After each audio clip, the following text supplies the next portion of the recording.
to use the rectangular pattern command, sketching command. You'll see to begin this here, I have a rectangle that I've made that's 4 inches wide and 4 inches tall.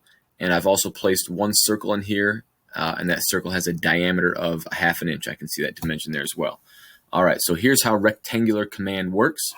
The rectangular command button is right up here. When I click it, this dialog box pops up, and I can see that there are 3 red arrows. So I know that 3 things need to be selected.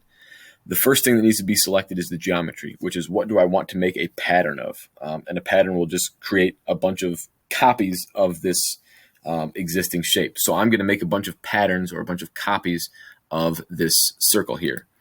So as soon as I've clicked that circle, you'll see that the geometry red arrow has turned white because it means I've selected something that I'm going to make a pattern out of.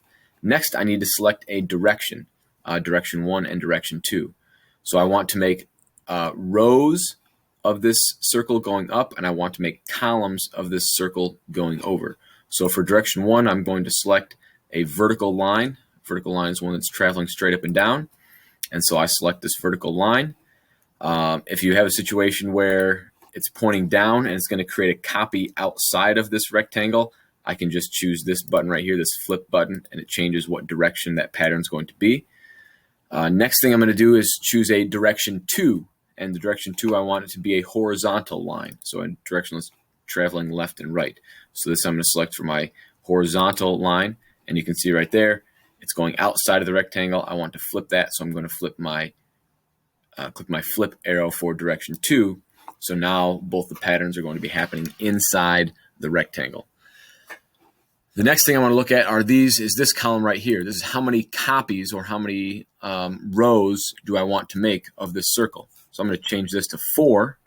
So now you'll see I have 1, 2, 3, 4 rows going up, and I'm going to do 5.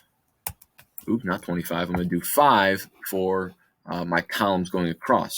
This next area down here, this is the spacing, is how much space do I want to have between each pattern that I'm creating, each circle that I'm creating here. For this one, I'm going to leave the spacing at 1 inch for the circles that are in rows here, and I'm going to change the spacing to 0.75 for these circles that are going in my columns here. So you can see I have now I can fit 5 rows or 5 columns of circles in this rectangle, whereas before, if I had left the 1 inch spacing, they would all not fit in there. So I can change that spacing there. And then when I'm satisfied with what this preview looks like, I click OK, and it creates all those copies of circles for me. So this is an incredibly helpful command to use, so you don't have to draw a bunch of circles and dimension them and all that sort of stuff. You just create one, and then you can make a pattern of it, and it will make all those circles for you.